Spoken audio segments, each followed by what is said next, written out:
part C.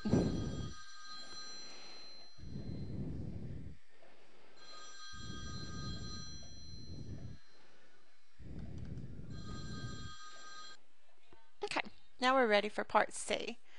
It's getting easy at this point, I hope. We're just using the same formula over and over.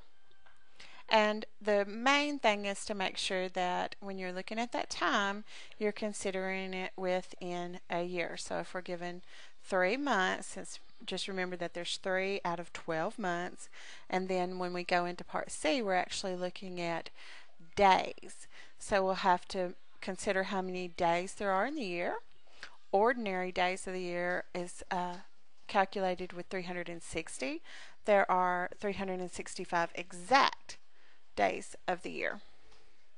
So let's move on. We're going to still do the exact same thing. We always start with our formula.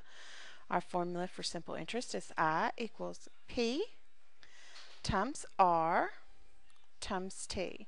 Interest equals principal times rate times time. If you'll always start with that formula, it'll help you remember the formula. It'll also help you to remember how to use it. Okay.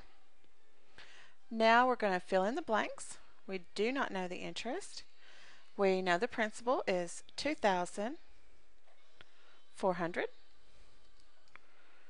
The rate is 13%. The time is 60. And then first we're going to do ordinary out of 360 days. So my interest is, my calculator disappeared. I have to get it back. Okay.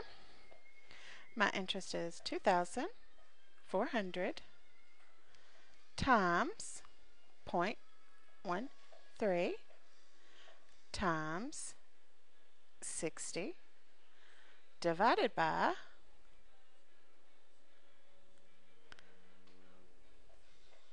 360. My interest is 52, and that's for the exact. Using the same problem, I still have I equals P times R times T. When I fill in the blanks this time, I have principal is 2,400, rate is 13%. My time is still 60, but this time we're doing it out of 65 days of the year. Here we go. So when I press that in on my calculator, I will do 2,400 times 0.13 times 60 divided by 360. Oops, I did 360, didn't I? Let's try it again and I'll do it right this time. 2,400 times 13 0.13 times 60 divided by 365. There we go. This time my answer is 51.29. So my interest is 51.29. I'll leave the problem 9 and 10 for you to calculate.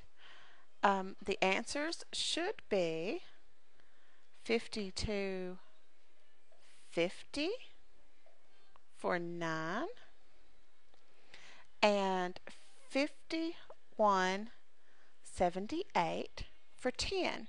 You work those on your own and make sure that you understand those. If you don't, be sure to give me an email or in some way let me know that you need further help with that. That completes problem C. Now we'll move on to problem D.